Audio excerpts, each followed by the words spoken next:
سلام و درود. امیدوارم که خوب و سلامت باشین. من علیم و من رضا هستم و شما شنونده پادکست اودیسه سینمایی هستید.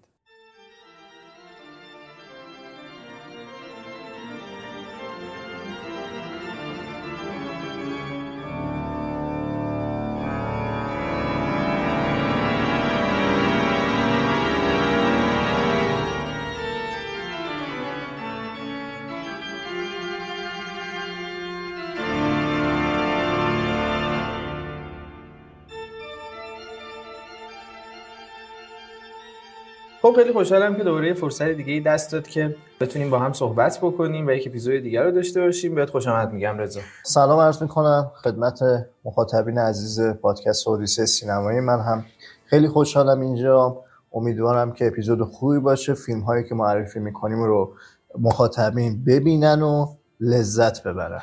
ممنونم. منم همین امیدو دارم. رضا یه توضیح کلی اول بدیم درباره این که اصلا این اپیزود چی میخواد بگه و چه بهانه‌ای داره و بعد بریم سراغ کار خودمون. خب تعطیلات هالووین یکی از تعطیلاتیه که بسیار استودیوها برای اکران فیلم هاشون رو اون سرمایه گذاری کنن و خب بخش عمده از فیلم هایی که در طول تاریخ در تعطیلات هالووین اکران شدن فیلم های ژانر ترسناک بودن. یکی از رسومی هم که وجود داره در فرهنگ آمریکایی اینه که تو همون روز هالووین یک بخشیش رو مثلا شب هالووین رو اختصاص میدن که یک فیلم ترسناکی رو بشینن و با هم تماشا کنن. به همین بهونه دیدیم بد نیست که بریم سراغ معرفی 10 فیلم ترسناک از سر تا سر سینمای جهان و امیدواریم که شما از این فیلم ها لذت ببرید. دقیقاً. و من هم این نکته رو اضافه بکنم که ما کلاً در ادامه هم برای مناسبت‌های مختلف اپیزودهای مناسبتی معرفی فیلم اینچنینی رو خواهیم داشت، همونطور که در عید داشتیم و بعداً همین رو ادامه خواهیم داد. خب رضا اگه موافقی بریم برای ترسیدن. بریم یکم بترسیم. 死体で見つかったのは女が辻陽子、成蹊女子学院3年17歳。前田さん、変なビデオ見ちゃった。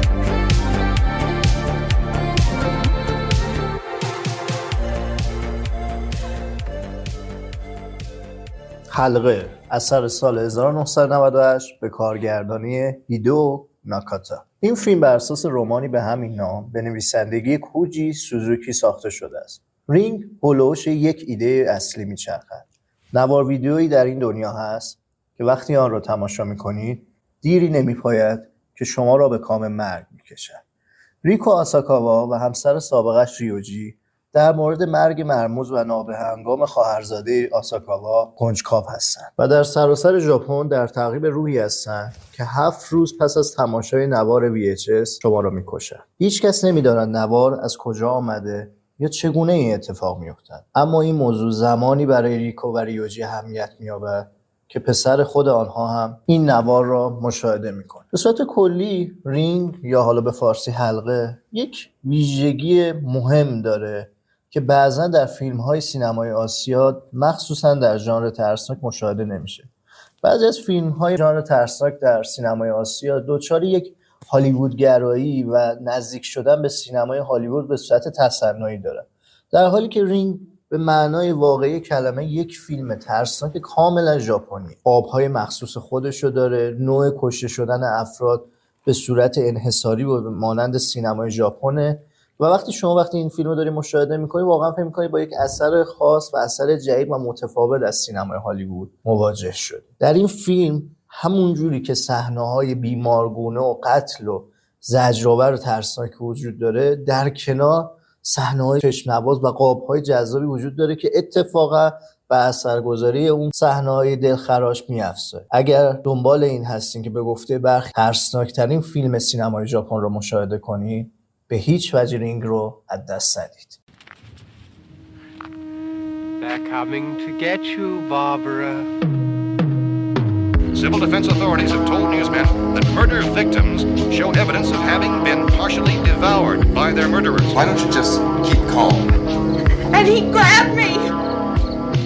He grabbed me! And he ripped at me! Medical examination of victims. Night of the Living Dead محصول سال 1968 به کارگردانی جورج رومرو. اول از همه باید گفت که نیروی هراس‌انگیز شب مردگان زنده ریشه‌های فرهنگی و تاریخی عمیقی داره که این ریشه‌ها رو میشه از طریق مقایسه با متون اروپایی دهه‌های پیش آشکار کرد. شب مردگان زنده مثل داستان کلاسیک فرانس کافکا یعنی مسخ میمونه. داستانی که موضوع تغییر شکل شگفت‌انگیز و غیرعادی انسان‌ها به صورت‌های غیر انسانی رو نشون میده. بدون شک این فیلم هم مثل تمام داستان‌هایی که به موضوع مسخ و دگردیسی میپردازن، پیام‌های ناراحت کننده در مورد هویت انسانی در بر داره. پیام‌های در مورد اینکه انسان بودن چه معنایی داره و اینکه هراس از بیگانگی دقیقاً به چه معناست. قدرت فیلم در آشفته کردن مخاطبش هم از تمرکز روی موضوعی ناشی شده که به عنوان تابو شناخته میشه و این موضوع هم چیزی نیست جز کانیبالیسم یا آدمخواری. شب مردگان زنده از موضوع آدمخواری به عنوان استعاره‌ای برای روابط نیروهای استثمارگر استفاده میکنه. به این ترتیب فیلم رومرو با شکل کاملا متفاوتی از مشکلات اجتماعی سر و کار داره و در عین حال میتونه به عنوان هجویه ناگواری در نظر گرفته بشه که از مقدماتی تکان دهنده بهره میگیره تا بخواد به نقد اجتماعی و سیاسی برسه. با این حال موضوعی که مشخصاً تو اینجا مد نظره شیوهیه که به وسیله اون اضطراب‌های اجتماعی و سیاسی اواخر دهه 60 آمریکا رو به تصویر میکشه و اونو مورد بحث قرار میده. پس اگه دلتون میخواد هم از یک طرف یک کلاسیک هارر درجه یک سیاه و سفید و متعلق به دهه 60 آمریکا ببینید و از یک طرف دیگه نقدای اجتماعی و زیرپوستی به درون قالب یک فیلم ژانر وحشت دمیده شده باشه و از اون تک‌بعدی بودن کلیشه‌ای اون رو در بیاره، اصلاً تماشای فیلم شب مردگان زنده رو از دست ندید. Oh, Caroline. You are in terrible danger.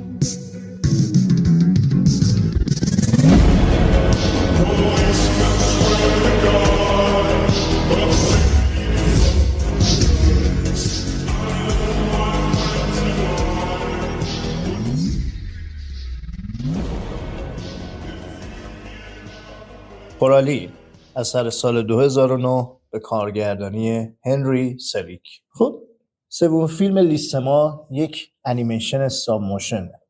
کورالی این دختری است که به همراه والدینش به خانه‌ای مخروبه در اوروگان نقل مکان میکنه. در حالی که اون داره تلاش میکنه که خودش رو با زندگی جدیدی که در این خونه جدید داره تطبیق بده، دریچه‌ای به دنیای جایگزین پیدا میکنه. جایی که نسخه موازی مادرش بهشتی رو به اون میده که او همیشه آرزو داشته. کورالی موفق به دستاوردی میشه که امروز در بین آثار همتیر و طایفه ژانر وحشت به امری فراموش شده بدل شده. کورالی موفق میشه که به معنای واقعی کلمه از هیچ دست به خلق اتمسفر بزنه. کورالی اقتباسی از داستانی کوتاه به همین نام به نویسندگی نیل گیمن میباشه. نیل گیمن برای این داستان برنده جایزه معتبر هوگو شده است. هنری سلیک همچون نویسنده منبع اقتباسش در تصویرسازی‌های نامتعارف و عجیب، تابوشکن، بدی و خلاق است.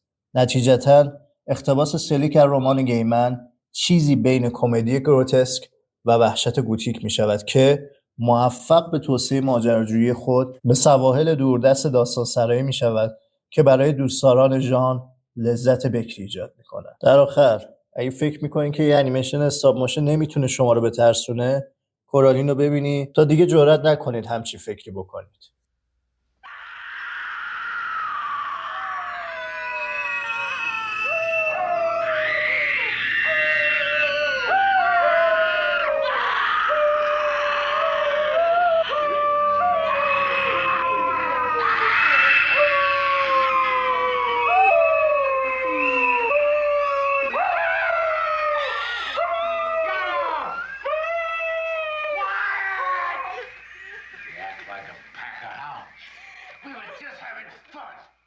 کشتار با اره برقی در تگزاس محصول سال 1974 به کارگردانی توبی هوپر. کشتار با اره برقی اسلشریه که پیام ویژه‌ای داره.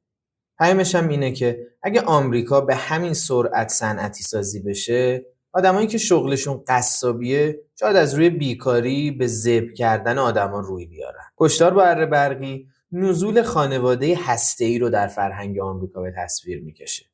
توبی هوپر در این فیلم دینامیک خانواده هسته‌ای رو به شکلی زیرپوستی مورد حجو قرار میده. بیننده از این که چنین صحنه گروتسکی در قالب یک خانواده آمریکایی بهش عرضه میشه وحشت میکنه و خب اگه هم بخوایم با هم رو راست باشیم، خیلی از خانواده‌ها با اینکه درشون آدمخواری رواج نداره ولی به اندازه خانواده سایر مشمئز کننده و آسیب زننده است. جردن پیترسون در یکی از سخنرانی‌هاش که 40 دقیقه هم طول داره راجع به مفهوم پلیدی صحبت میکنه و تو این زمینه به نتیجه جالبی میرسه. پیترسون میگه که پلیدی نوعی حس زیبایی شناسانه درش داره. انسان‌های پلید از درد و رنج و عذاب موجودات زنده دیگه برای خودشون زیبایی و لذت خلق میکنن. شاید دلیل اصلی ترسناک به نظر رسیدن خانواده سایر و البته خود ادگین، قاتل سریالی که الهام بخششون بوده، همین باشه. این افراد نماد پلیدی خالصن. چون کلی به خودشون زحمت میدن و جونشون رو به خطر میندازن تا با انجام دادن کارهایی که آدمای عادی شرمشون میاد به زبون بیارن به زندگیشون معنا بدن.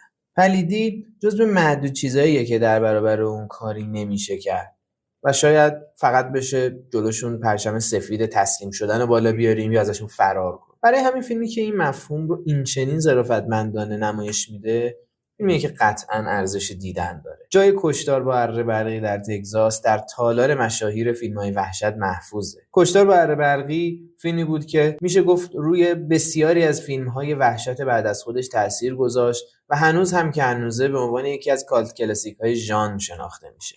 پس اگه به فیلم‌های خون و خونریزیدار و اسلشر و حال به همزن علاقه دارین و دلتون میخواد در زیر پوست و زیر متن این دست فیلم‌ها به معنای عمیقی هم برسین، این فیلم توبی هوپر گزینه مناسبی برای تماشاست. Yo no quiero vivir 250 años más. ¿Por qué no?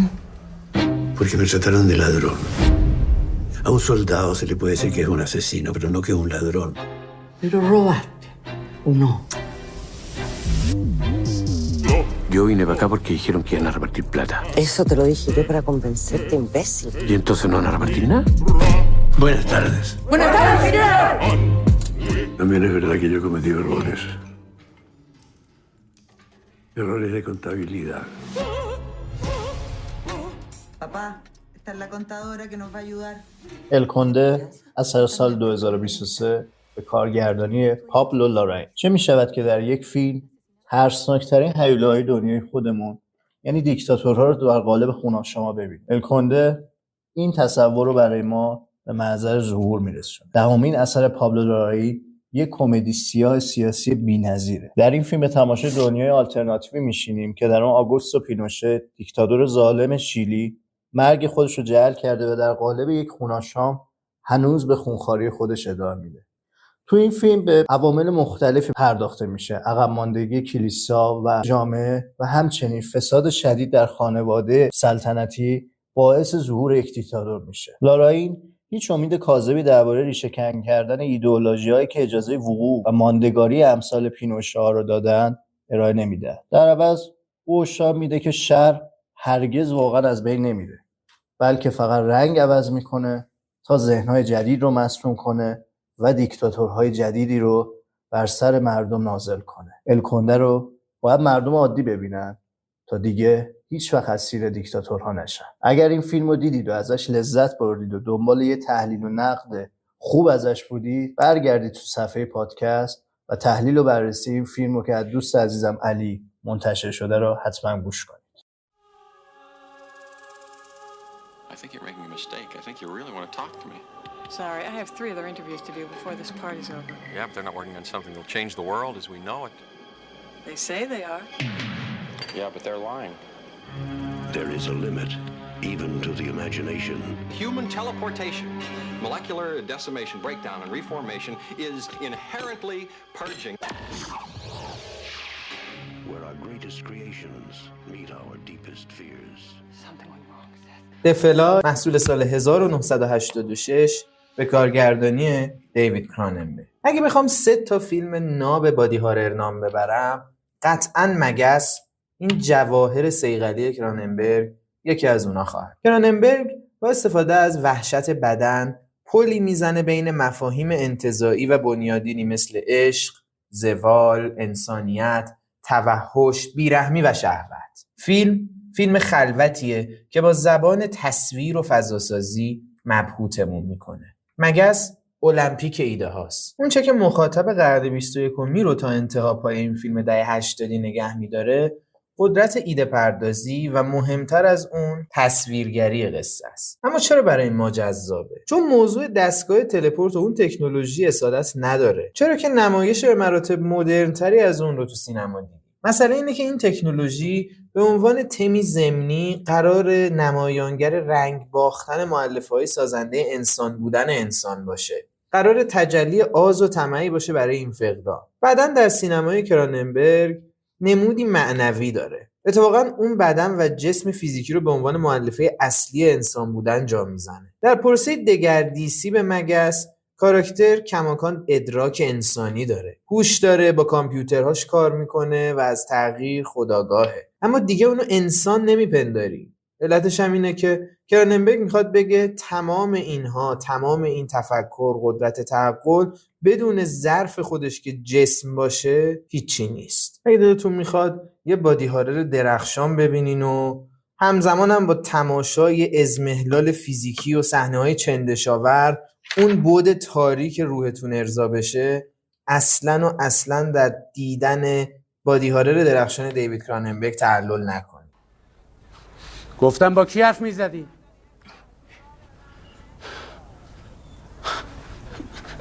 جنان کاری ندارن که. جنا؟ یک جنی نشونت بدم تا آدم شی. دخترای مردم رو میکشی.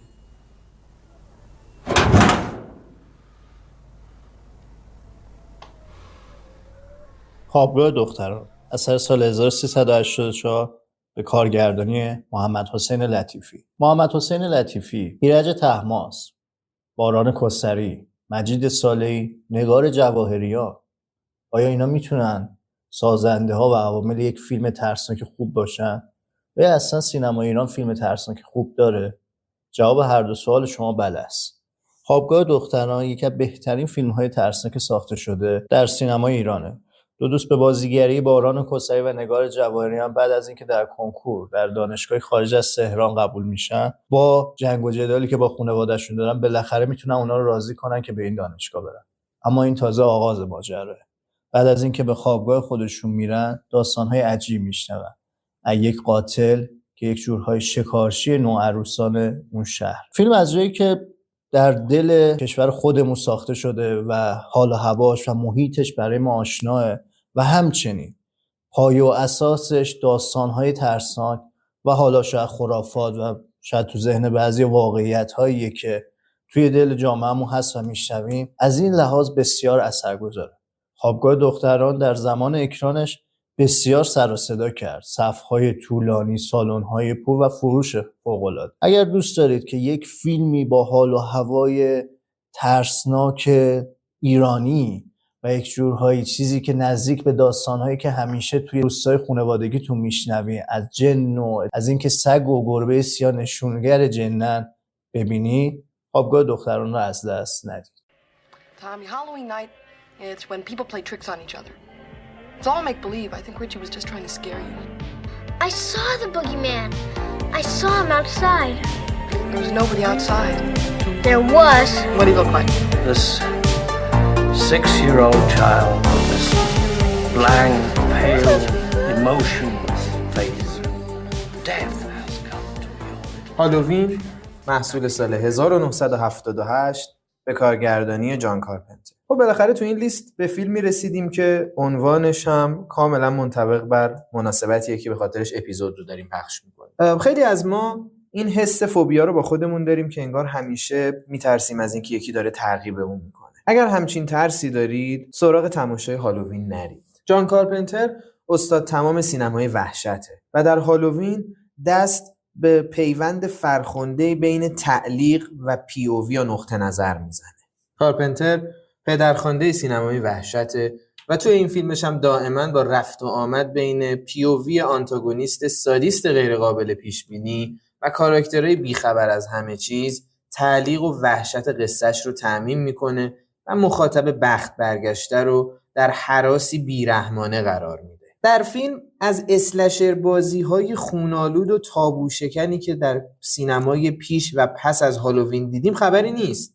اما چیزی که باعث میشه هالووین اینقدر منحصر به فرد بشه و با بودجه حدود $300,000 $70 میلیون بفروشه و بره و در حافظه ژانر وحشت و تاریخ سینما حک بشه، دقیقاً همین موازنه درست بین المان‌های ثابت ژانری و نوآوری‌های فرمی و تکنیکی کارپنتر در نمایش تعلیق و ساخت اتمسفر و تزریق خوف و برهم ریختن فهم و باورهای ابتدایی مخاطبی که از ابتدا با ترسی هضم ناپذیر مواجه شده، در انتها و با تماشای جای خالی قاتل روانی ماسک به صورت به تعلیق ابدی دچار میشه. هالووین اونقدر موفق بود که آغازگر یکی از کلاسیک‌ترین مجموعه‌های وحشت امریکا شد. البته که هیچ کدوم از دنباله‌های فیلم به موفقیت قسمت اول نرسیدن و کم و بیش مسیری نزولی رو داشتن. اگه میخواید یکی از به یاد موندنی‌ترین و آیکونیک‌ترین آنتاگونیست‌های تاریخ سینما رو ببینید و از ابتدا تو دل یه داستان پرتعلیق غرق بشید،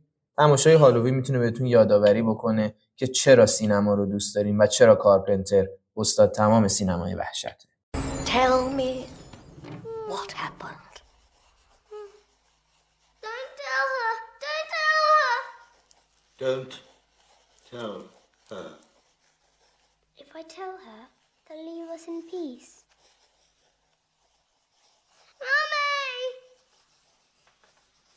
Mommy. Why are you crying, children? What happened in this room? What did your mother do to you?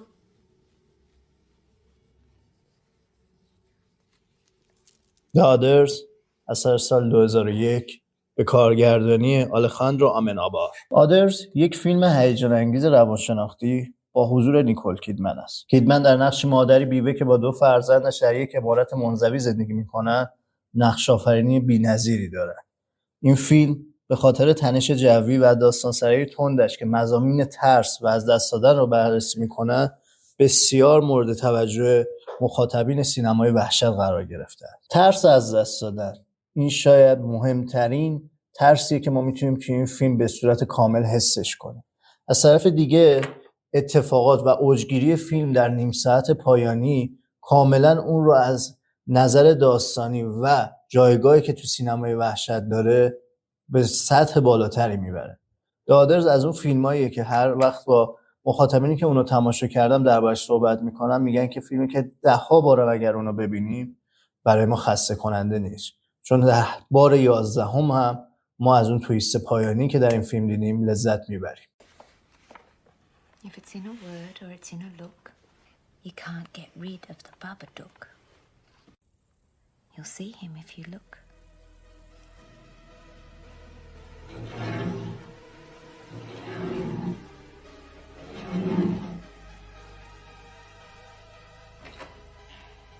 The Babadook محصول سال 2014 به کارگردانی جنیفر کنت. بابادوک بار دیگه ثابت میکنه که وحشت حقیقی نه در نمایش جن و پری و نیروهای اهریمنی و هیولاهای مرعوب کننده و اسلشر بازی‌های چندشاور، که در پس دالان نمور و تیره و تار ذهن آدمیه که پر و بال میگیره و اونو به ورطه سقوط میکشونه. اصلا مگه میشه سرک کشیدن در دالان سیاه‌چال مانند ذهن تاریک انسانی در مرحله فروپاشی ترسناک نباشه؟ بابادوک ملهم از برخی آثار شاخص ژانره. سم رو میشه نسخه قرن 21 دنی و مادرش آملیا رو نسخه امروزی و مؤنث شده جک تورنس شاینینگ کوبریک قلمداد کرد. این تشابهات با نزدیکی ظاهر بابادوک به آثار وحشت اکسپرسیونیستی، خصوصا نوسفراتو و پایانی که ما رو به یاد بچه رزماری پولانسکی میندازه گسترش پیدا میکنه.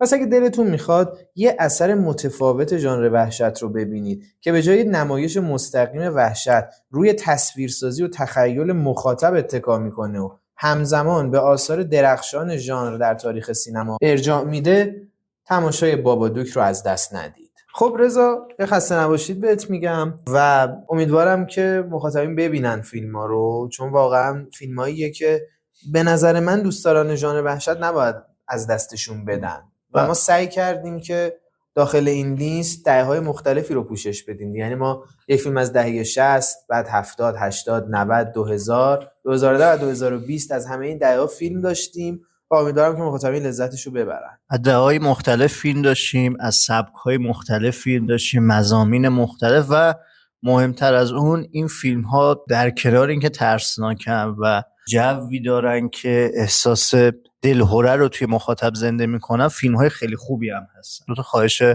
خاضعانه دارم. یک، لطفاً هر کدوم از این فیلم‌ها که براشون جلب نظر میکنن رو ببینن، بعد اینکه دیدن نظرشون رو درباره این فیلم با ما در میون بذارن و دو، ما رو آگاه کنن از فیلم‌های خوبی که در ژانر ترسناک دیدن و در این لیست نیست و اون رو به ما و مخاطبین معرفی کنن. دقیقاً. مثلا ما سعی کردیم کلاً حالا علاوه بر نکاتی که تو گفتی سینمای ملل رو هم پوشش بدیم. ما از ژاپن داشتیم، از امریکا داشتیم، یعنی فیلمساز اسپانیایی تبار داشتیم و از خود ایران سینمامون رو با معرفی یک فیلم مطرح کردیم.